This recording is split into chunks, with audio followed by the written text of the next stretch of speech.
What's going on, everybody? Good late morning. Hope you guys are doing well today. Show with Brandon starts in a couple of hours now. We're going to go a little bit late today. We're going to get started at 1, but we will be getting started soon. Definitely try to tune in. If you can't be there live, definitely check out the VOD. We're going to talk about the 49ers game that was, and we're going to talk about the Rams game that we hope will be. So before we get there, I want to make another video about this topic. And I know I talked about this, I think it was 2 days ago. I made a video talking about something kind of like this, but I do want to keep discussing this element of this conference championship game because to me, this is where the game could really be decided. This is really what I'm thinking about as we go into this game. Getting pressure on Matt Stafford. So important, so relevant. I'm going to make a second video about it here. So let's look at some more stuff here. All right, guys, before we go any further into this video, let's take a minute so I can tell you about my friends over at Sleeper. If you're not using Sleeper this year for daily fantasy, then you are missing out. Download the app and get ready to have more fun with sports this year. Make all kinds of picks on over-unders. Get on over there. Football, baseball, basketball, hockey, whatever your sports fancy is. I've got some picks going for this week, the conference championship games. I got the over on Cooper Kupp, 30.5 receiving yards. I got Ken Walker scoring an anytime touchdown. I got Mevis over on the Rams kicking at least 2 field goals. And I got Drake May with the under on 227 passing yards. So get on over to Sleeper, use promo code SBN, that is SBN, to get a 100% match on your first deposit up to $100 and go have more fun with sports this year. Okay, so I got a tweet on screen here, and this, I saw this yesterday. It was the first time I had seen the data put out like this, and it was the first time I was really made aware of something as it pertains to the Seahawks defensively. So first, we're just going to talk about this in a vacuum, and then we're going to talk about it as it pertains to this upcoming game. So Ian Hartitz, hope I'm pronouncing that right. Ian Hartitz of, I think, Monday MB Fantasy Life, I think that's where he's from, put this chart up on his X account. Let's take a look at the image he's posted here. Basically, he's charting blitz rate for each team and then each team's pressure rate when blitzing. So basically, it's how often do you blitz and how successful are you at getting pressure when you do blitz. So very interesting data here, and it also paints a very clear picture. So the Seahawks do not blitz a lot.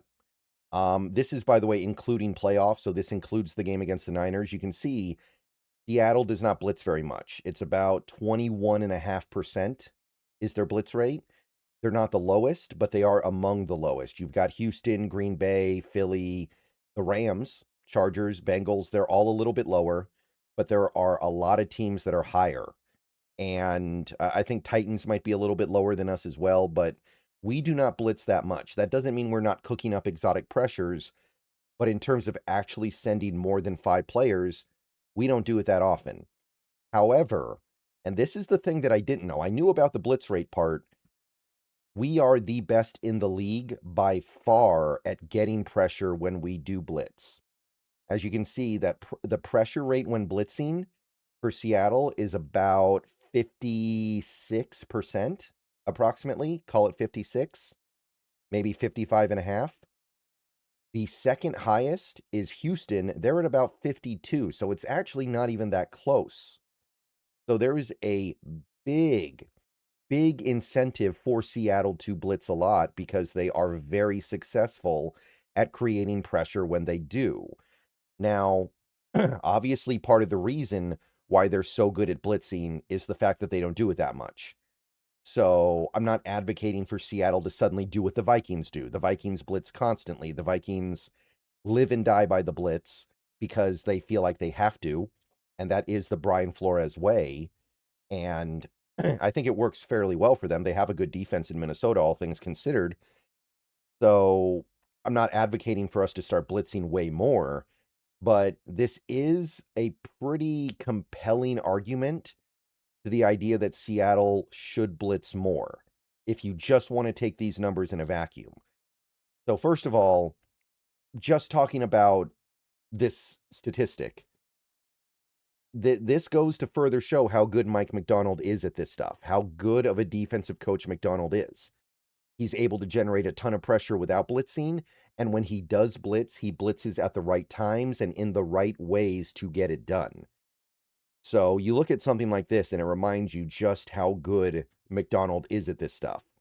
He does have players that are very good at blitzing. Guys like Eman Worry and Devin Witherspoon are great blitzers. I would personally put Ernest Jones there, although he hasn't really used Ernest Jones like that all that much. Those guys are among the best blitzers in the league at their positions. So that helps. But you take a look at this, and you cannot help but go back to that argument, not really argument, but that case I was making in my video 2 days ago about this game. Remember what I said about Matthew Stafford so far this year. In the regular season, Matt Stafford was the best quarterback in the league against the blitz. QB rating of over 121. Legitimately one of the best quarterbacks in NFL history when blitzed. So far this postseason, 2 games, I know, but so far this postseason, he has been an unmitigated disaster against the blitz. PFF grade of 27.8. Genuinely unplayable when blitzed. And he's been blitzed a good amount. 40% of his dropbacks in the postseason have been when he is blitzed. No big-time throws. 4 turnover-worthy plays. He is a train wreck through 2 games in the playoffs when blitzed. And he's an even bigger train wreck. He's completely unplayable when under pressure. His PFF grade is even worse, a 26 flat. He's fumbling like crazy. He's got 4 turnover-worthy plays. His QB rating is 38.1. So you have to get pressure on this guy if you want to take him out of the game. The question is, are you willing to blitz to do it, knowing that in a 17-game regular season, this is what he did against the blitz? 87.6 rating. 101.2 QB rating when blitzed. Genuinely incredible numbers, remarkable results when blitzed. And again, I mean, even and this goes for every quarterback. Way, way worse as a quarterback when under pressure. And that's like everybody. I don't think there's any quarterback out there that is better when pressured. I'm not sure if there are any of those. So that goes without saying. But this is the dilemma that Macdonald has. Do you blitz? You look at something like this, and it's yet another argument for blitzing. You look at what Stafford did in the regular season, maybe that makes you not want to, but then you go to the playoffs and you're like, is this guy not the same guy who eviscerated the blitz in the regular season? And I'm going to go back to this as well. This pulls you back the other way, right? According to Next Gen Stats, and I made a whole video and an on SI article about this tweet after the second Rams game. What was that, like a little over a month ago?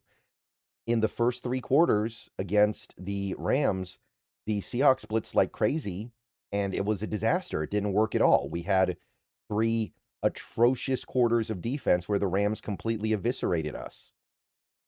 And then in the 4th quarter and overtime, we cut the blitz rate down to 16%, and things were a lot better. So what do you do? This is the thing that I've been thinking about a lot lately. This, to me, is the ultimate... To me, this will be the ultimate clincher for this game. Like, if the Seahawks show up on Sunday offensively and everything's clicking and Darnold feels great and he's making all the throws that he can make and the Seahawks can run the ball and Charles Cross is out there and he's playing well and yada, yada, yada, then I think the Seahawks are probably going to win that game no matter what. Because if they're able to go offensively, I think that Rams defense has completely fallen off a cliff lately. And there are numbers out there that indicate they've actually been one of the worst defenses in football since really, you could say the first time that first game against the Panthers, the game they lost to Carolina, um, I think they were bottom 5 in EPA for like a 2-month period until the Bears game. But if that doesn't happen, if the offense is okay or just decent or maybe even bad, then you're going to have to find a way for the defense to really drive you to that win. And in order for that to happen, you have to push the right buttons here. Do you blitz or do you not blitz? Do you see the dilemma in front of McDonald? This is the decision he has to make. He tried to blitz like crazy against the Rams in week 16. He got destroyed. And when he pulled back on the blitz rate, everything immediately got way better. 3 and out, 3 and out, 3 and out, missed field goal punt, and then the overtime touchdown when the entire secondary was injured. So honestly, whatever. But now, 2 straight games of Stafford against the blitz, not so good. I mean, not so good is actually an understatement. He's been genuinely really, really awful. And these numbers, by the way, I want to stress this, he's been lucky. He has been incredibly lucky with avoiding turnovers. He is offering the ball up to the other team, and they're just not getting it. So even these numbers are not entirely indicative of how hard a time Stafford has had through 2 games against the blitz. This isn't a tiny sample size either. This is 36 snaps. It's not like he's been blitzed 12 times total in those 2 games. No, we've got a pretty decent set of data here. Do you want to follow it or not? All right, I just wanted to spend some time talking about that, and I wanted to kind of continue to push the argument forward here because, yeah, this is very compelling. Seattle is that good blitzing, and look, obviously we can't pump up our blitz rate every game, but do you pump up the blitz rate for one game because of the situation? Let me know what you guys think. I'll see you guys later. Go Hawks. Let me know.